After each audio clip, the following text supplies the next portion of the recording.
I'm running late. The steady tick of my designer watch reminds me with each flick of the wrist as I navigate my new Audi through the tree-lined streets of my childhood neighborhood. My knuckles whiten against the steering wheel when my parents' six-bedroom colonial comes into view, its stately presence looming larger than the actual structure warrants.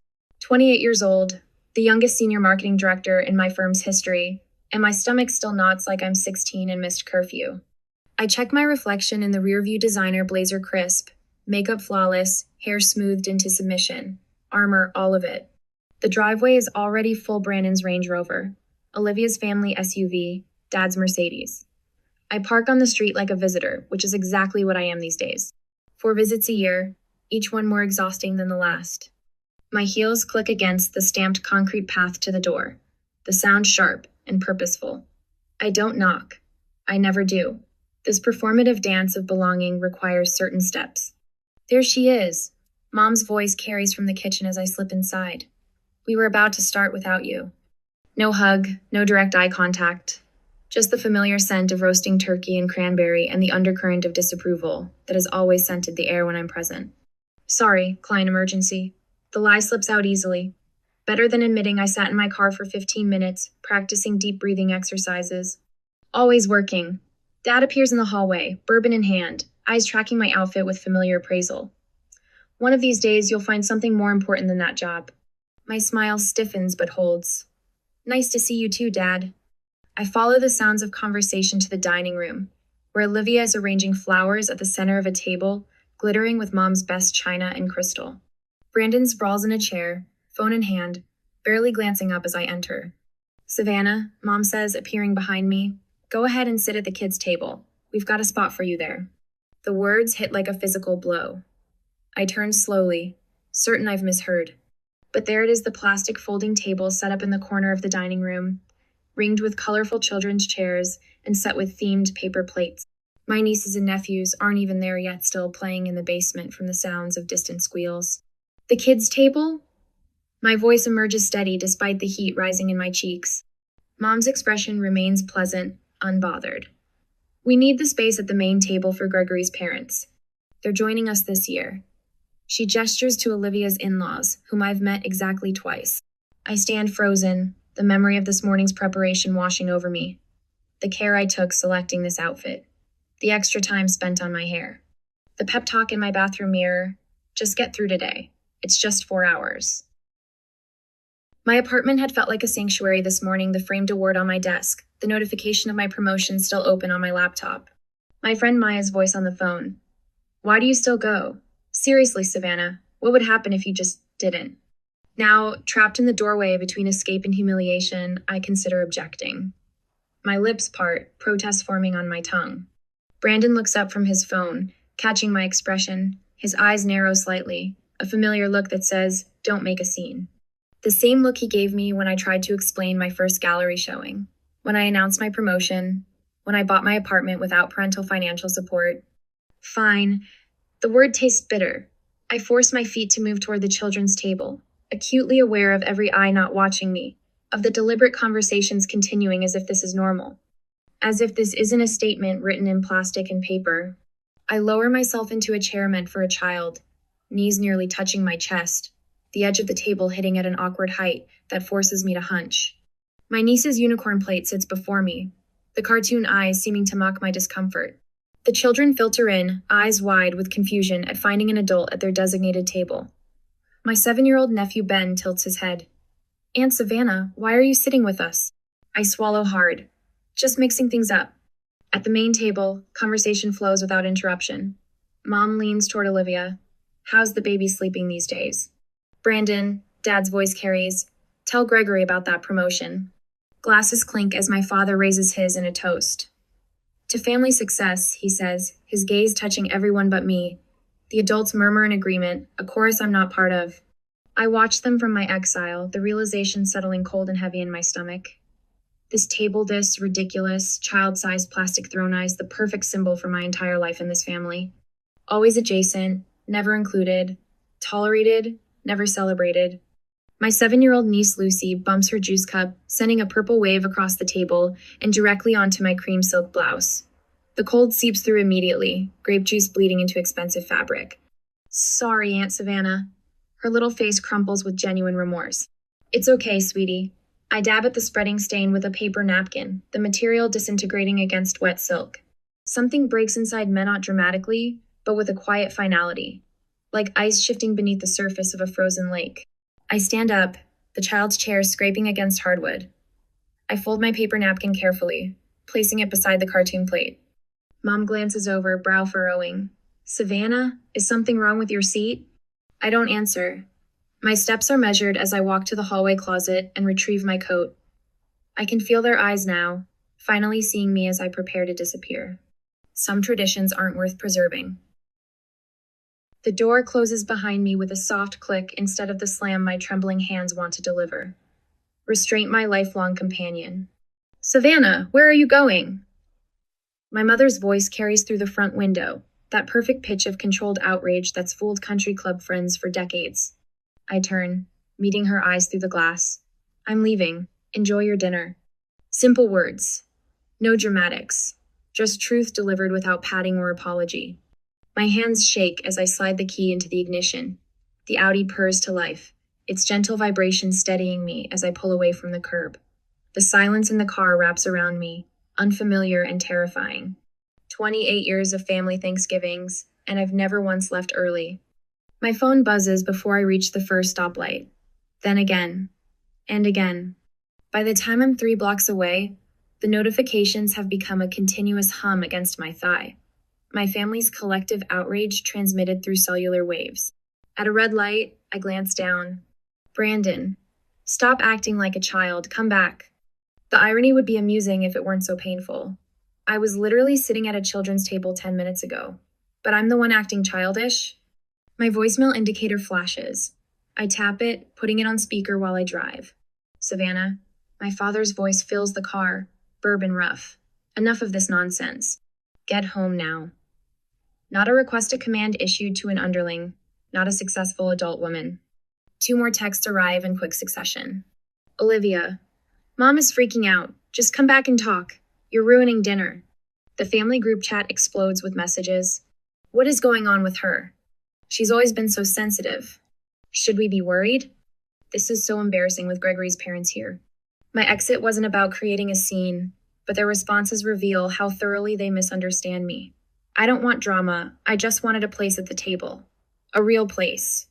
I drive without destination until neon lights catch my eye, a 24-hour diner glowing against the darkening November sky. The parking lot is half full, other holiday refugees seeking sanctuary from family obligations. The warmth hits me as I step into not just physical heat, but something more essential. The waitress looks up from wiping a counter, her eyes taking in my designer clothes, the mascara smudge I can feel beneath my right eye. Honey, you look like you could use some coffee. She doesn't ask what's wrong or why I'm alone on Thanksgiving, just slides a mug in front of me as I settle into a booth. And maybe a slice of pie? She adds, her smile genuine in a way my mother's never is. That would be perfect. My voice cracks on the words. While waiting, I scroll through my phone's photo gallery. Each swipe reveals another family gathering, where the pattern is clear once I allow myself to see it. Christmas 3 years ago. Everyone clustered around the tree while I stand slightly apart, half-cropped from the frame. My college graduation, my parents flanking my siblings in the foreground while I hold my honors diploma just out of focus. I screenshot a text from my mother from last year. How's that little job going? Still enjoying playing businesswoman? Senior marketing director? Youngest in company history. But in her eyes, I'm playing pretend. I find the email from my father, sent to Brandon and Olivia but accidentally copying me. Investment opportunity too complex to include Savannah. You know she wouldn't understand it anyway. My calendar reveals the pattern 2-8 consecutive family events where I was seated at a side table, at the end of the row, or literally in another room. The pie arrives, golden crust and tart cherries, as I compose my message to the family group chat. I select the Christmas photo, the one where I'm half-cropped out, and type a caption. The perfect family, always making sure the youngest one knows her place. I continue typing. My fingers steady now. This isn't just about the table. I've been treated like an afterthought my entire life. When you all actually see me as an equal, let me know. My thumb hovers over the send button. The single action will fracture 28 years of acquiescence. Once sent, there's no pretending anymore. No more good daughter who swallows indignities with a smile. I press send, then power off my phone completely. The pie tastes better than any Thanksgiving meal I can remember. I savor each bite, leaving a generous tip before walking back to my car. My spine feels straighter, my shoulders lowered from their perpetual defensive hunch. Savannah? Savannah Reeves? I turned to find Mark Connolly, my lab partner from AP Chemistry, now a pediatrician according to the occasional social media glimpse. Mark, hi. He studies my face with professional assessment. You look different, lighter somehow. I smile, surprised to find it genuine. I finally put down something heavy I've been carrying for years. He nods like he understands, though he couldn't possibly know what transpired today. But maybe he recognizes the universal look of someone who's finally chosen themselves after years of self-abandonment. As I drive toward homey home, not theirs, I wonder what happens next. Will I withstand the guilt storm that's surely brewing? Will I cave when my mother cries or my father threatens? Or will this be the first day of a new chapter where I finally stand my ground? The night sky opens above me, vast and full of possibilities I never allowed myself to see, while squeezing into spaces too small to contain me. I drop my keys into the ceramic bowl by the door, a piece I bought from a local artist to celebrate my first promotion. The sound echoes through my apartment, bouncing off the exposed brick walls that I fell in love with 3 years ago when I signed the lease without a cosigner. Without my parents' approval. My designer blazer slides from my shoulders, heavy with the weight of today's confrontation. I hang it carefully in the closet, muscle memory preserving the expensive fabric, even as my mind races with the gravity of what I've done. I've never walked out before, not once in 28 years. My apartment glows with the warm light of success. They refuse to acknowledge the framed marketing award on my office wall. The signed prints from campaigns that doubled client revenue, the sleek furniture I selected and purchased myself. No hand-me-downs. No parental subsidies. I kick off my heels and pad across the hardwood to the living room wall, where family photos hang in artful arrangement.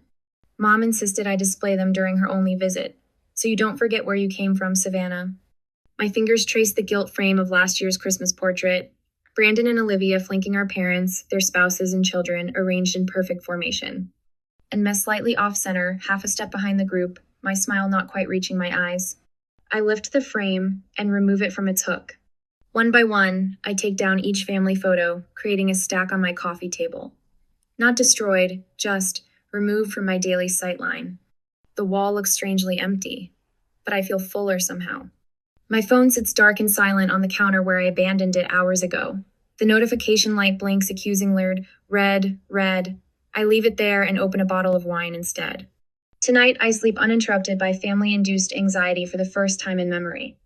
No 3 a.m. spiral of imagined criticisms. No mental rehearsal of responses to potential jabs. Just darkness and peace, and the distant sound of city traffic below my window. Morning light streams through my eastern windows, painting golden patterns across my bedspread. I stretch, muscles relaxed in a way that feels foreign after years of tension. For a moment, I forget yesterday's upheaval and simply exist in the warmth. Then reality returns, and with it, a strange sensation in my chest. Not the familiar tightness of dread, but something lighter. Something that feels dangerously like freedom. I shower, dress in soft lounge clothes, and make coffee before approaching my phone. The blinking light has become frantic texts, calls, voicemails accumulating throughout the night. I take a deep breath and press the power button. The notifications flood my screen in a digital avalanche of family reaction. Dad, 6:42 p.m. Where did you go? Call your mother immediately. Dad, 7:15 p.m. Your mother is devastated. Fix this now. Mom, 6:38 p.m. Savannah, please come back. We're worried about you. Mom, 8:24 p.m. I don't understand why you're making this into such a big deal. It was just a table arrangement. Brandon, 7:03 p.m. Way to ruin dinner. Mom's upset and Dad's furious. Nice work. Brandon, 10:17 p.m. If you thought this would make us respect you more, you're wrong. You're acting like a child. Olivia, 6:55 p.m. Where are you? Mom's freaking out. Olivia, 8:42 p.m. Do you realize how selfish you're being? Mom can't stop crying. The messages escalate through the evening, concern morphing to anger, then outright threats. Dad's final text suggests reconsidering financial support I haven't received since college. My brother questions my mental stability. My sister invokes family loyalty as if it's a one-way obligation. I scroll through them with growing clarity, seeing the manipulation tactics laid bare. The guilt, the gaslighting, the collective rewriting of reality where I'm the villain for refusing to accept the unacceptable. Then a text from an unexpected sender stops my thumb mid-scroll. Emma, 13, Olivia's daughter. I get it, Aunt Sav. They make me feel invisible too. My breath catches. I read it 3 times, my niece's simple words cutting through the noise of adult accusations. She sees it too, the subtle exclusion, the dismissal of worth. My phone vibrates with an incoming call. The name surprises me. Aunt Vivian, Dad's sister, who disappeared from family gatherings years ago. The black sheep who chose career over children and paid the price in familial currency. Savannah? It's Vivian. Her voice sounds both foreign and familiar, a blood connection speaking through years of absence. Aunt Viv. It's been 6 years, I know. Your cousin Marcus showed me your message. About the kids' table. She pauses, her breath audible through the connection. I want you to know you're not crazy. The validation hits me like a physical force. I sink onto my couch, emotions threatening to overcome my careful composure. I went through the same thing when I chose career over kids, she continues. Your father and mother couldn't reconcile my choices with their worldview, so they simply reduced me, made me smaller, put me at the metaphorical kids' table until I stopped coming to dinner altogether.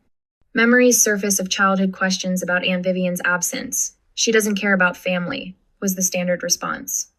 A simple explanation that absolved everyone else of responsibility. I always wondered why you stopped visiting, I admit, voice barely above a whisper. Same reason you walked out yesterday. Dignity has a breaking point, Savannah. After we hang up, I pull my journal from the desk drawer and open to a blank page. At the top, I write boundaries in bold capitals, then begin listing them with surprising clarity. 1. I will only attend family gatherings where I'm treated as an equal adult. 2. I will no longer accept dismissive comments about my career. 3. I will meet on neutral ground, not the family home. The list grows, each boundary a brick in the foundation of my self-respect. When it's complete, I call my therapist for an emergency session. Then my friend Maya, who answers with immediate concern. I did it, I tell her. I finally walked out. Holy shit, Sav, she breathes. I'm so proud of you. 2 hours later, I find myself on an online forum for adults navigating family estrangement. The stories mirror mine with eerie similarity, the consistent exclusion, the subtle undermining, the moment of clarity that triggered action. I'm not alone in this experience. Not broken or overly sensitive. Just human, with normal human limits. By evening, I've compiled evidence of the pattern photos, text screenshots, a timeline of incidents spanning years.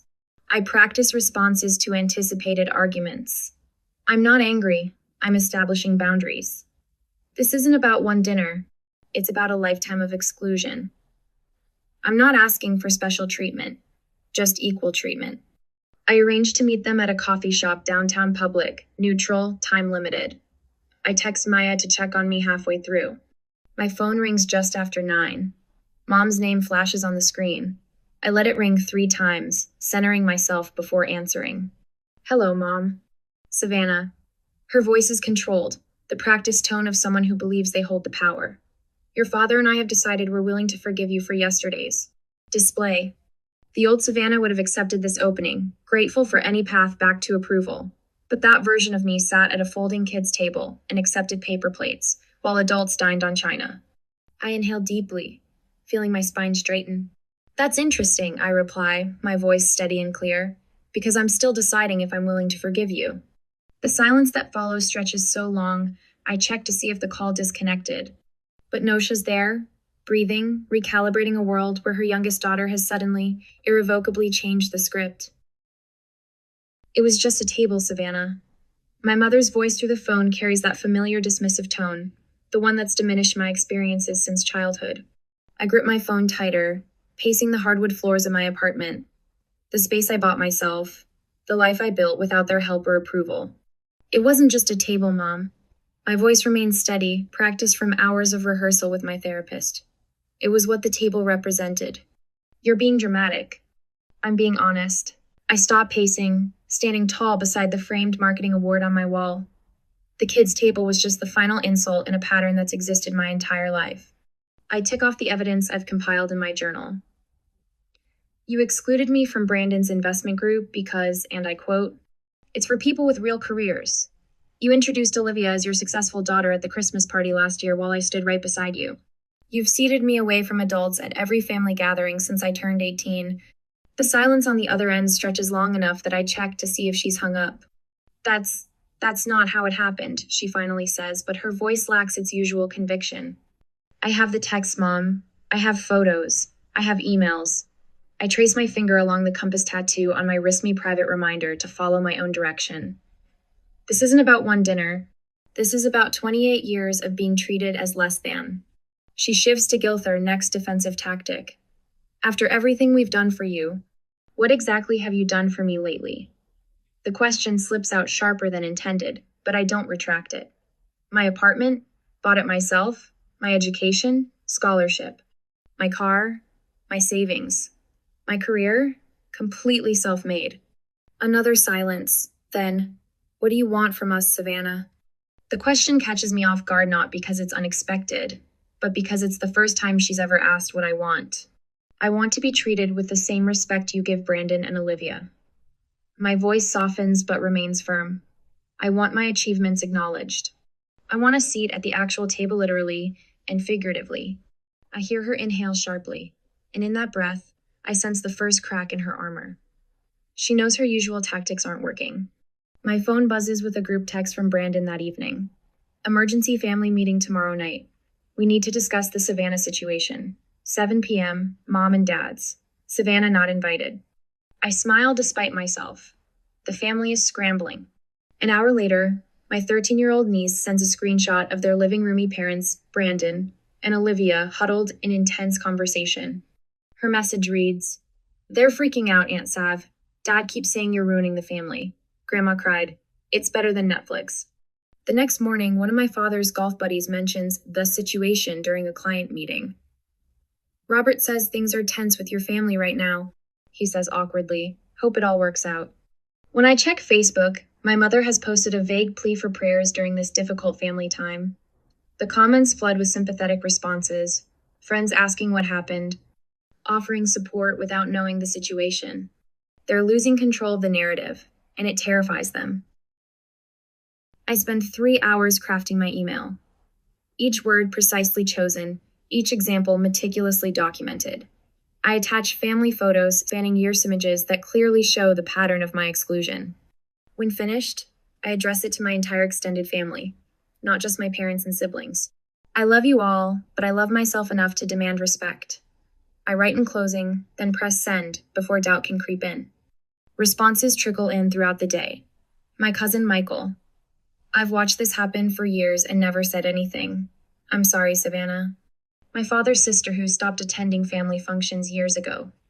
"It took courage to say what I never could. Proud of you, niece." Even my mother's best friend sends a private message.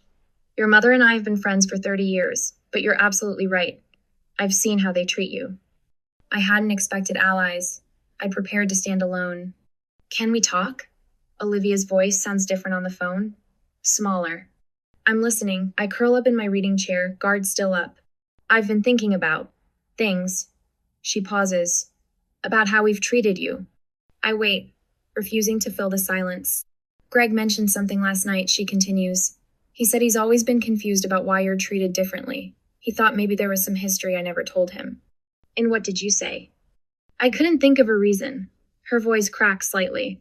"I never thought about how it looked from your side. I just accepted that's how it was." It's not exactly an apology, but it's the first crack in the family's united front. When the formal invitation arrives in my email, I almost laugh out loud. "The Reeves family requests the pleasure of your company for a family discussion dinner. Seating arranged by Savannah Reeves. The location is a neutral restaurant downtown, not the family home where they hold home court advantage. The time works with my schedule, not theirs. Every detail acknowledges my new position of power." I smile as I type my response. I accept.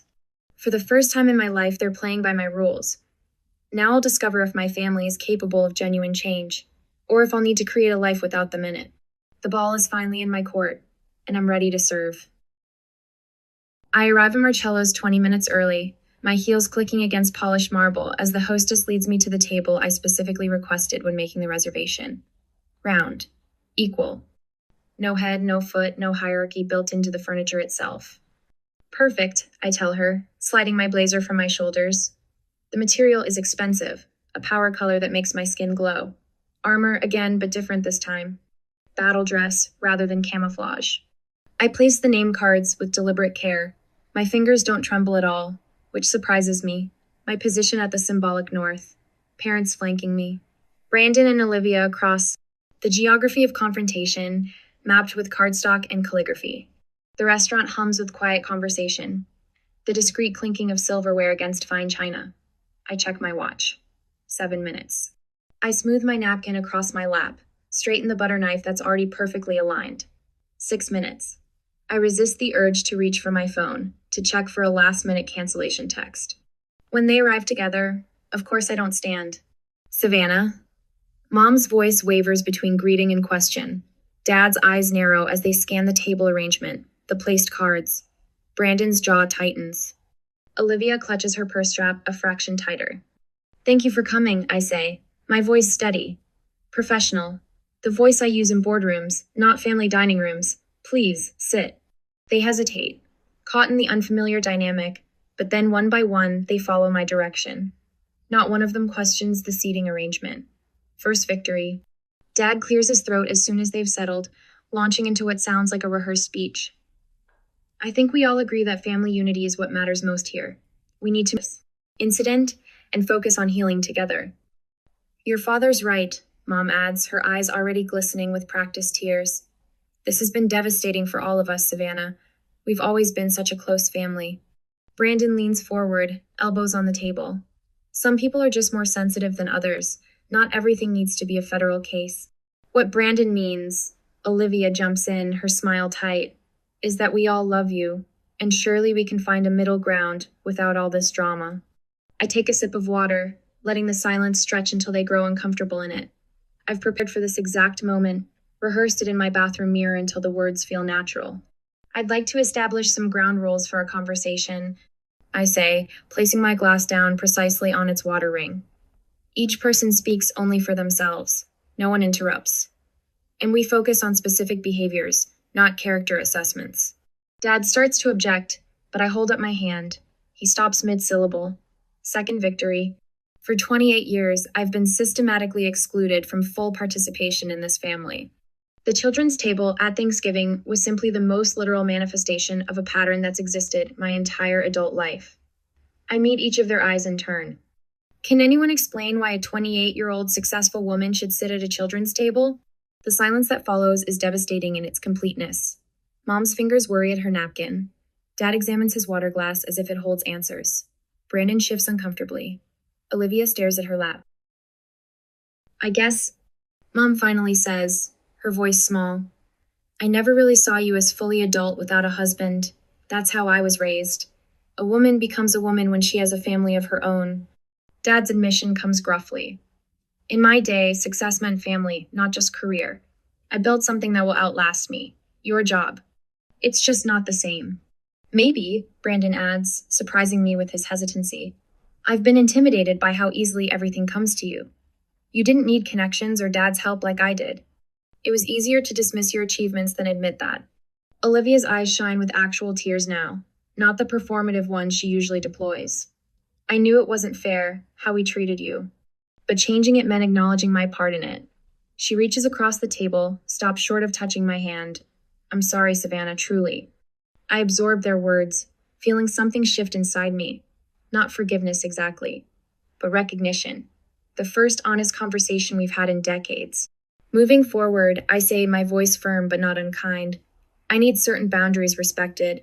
I will participate in family gatherings as an equal adult. My career and life choices will be respected, even if they're not understood. I expect acknowledgement of my achievements the same way Brandon's and Olivia's are celebrated. I fold my hands on the table. I want a relationship with all of you, but it has to be mutual respect or nothing at all. I won't hesitate to walk away again if old patterns reemerge. They exchange glances, having a silent conversation I've been excluded from countless times before. Finally, Dad nods. You've certainly grown up, Savannah, he says, the closest thing to approval I've ever heard from him. I meet his gaze steadily. I've been grown. You're just finally seeing it. The check arrives, placed exactly between Dad and me. I reach for it before he can, sliding my credit card inside the leather folder without checking the amount. The symbolism isn't lost on any of us. When the waiter walks away, Mom touches my wrist hesitantly. Do you think it's really possible to change how we've always been? The question hangs in the air between us, honest in a way I never expected. I don't have a simple answer, and for once, I don't try to manufacture one. Is it ever really possible to change decades-old family dynamics? Or am I setting myself up for disappointment? My kitchen bustles with movement and conversation, a symphony of life that fills my apartment. The scent of roasting turkey mingles with cranberry and fresh herbs, familiar yet somehow new. I check my designer watch, no longer counting the minutes until escape, but noting that everything is right on schedule. Aunt Savannah, is this enough sage for the stuffing? Lucy stands on a step stool beside me, her 13-year-old hands carefully measuring herbs. Perfect. I squeeze her shoulder. You've got a natural talent for cooking. The dining table stretches through the living area of my apartment, a single expansive surface with chairs for everyone. No plastic folding tables in sight. No exile to the corner. Mom appears at my elbow, casserole dish in hand. Where would you like this, Savannah? The question still catches me off guard, even a year later. On the sideboard, please. We'll bring everything to the table together.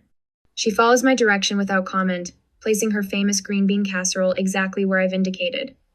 The small victory still feels monumental. Dad hovers near my wine rack, bourbon untouched in his hand. That advertising campaign you developed for the Children's Hospital quite impressive. My golf partner's son works in marketing at NYU. He mentioned it. I don't miss how he struggles to maintain eye contact, how his fingers tap against his glass. But the words are genuine. Thanks, Dad. It increased donations by 37%. Brandon appears from the living room, phone absent for once. Savannah, got a minute? I'm considering a lateral move to Thompson & Brooks. The pay cut would be temporary, but the creative opportunities. He trails off, uncertainty flickering across his face. I nearly dropped the serving spoon, Brandon asking me for career advice. It depends on your 5-year plan. Thompson's digital division is expanding rapidly. Olivia approaches, her newest edition cradled against her shoulder. Would you mind holding her while I help set up? She's been fussy all morning, but she seems to like you. Without waiting for an answer, she places the infant in my arms.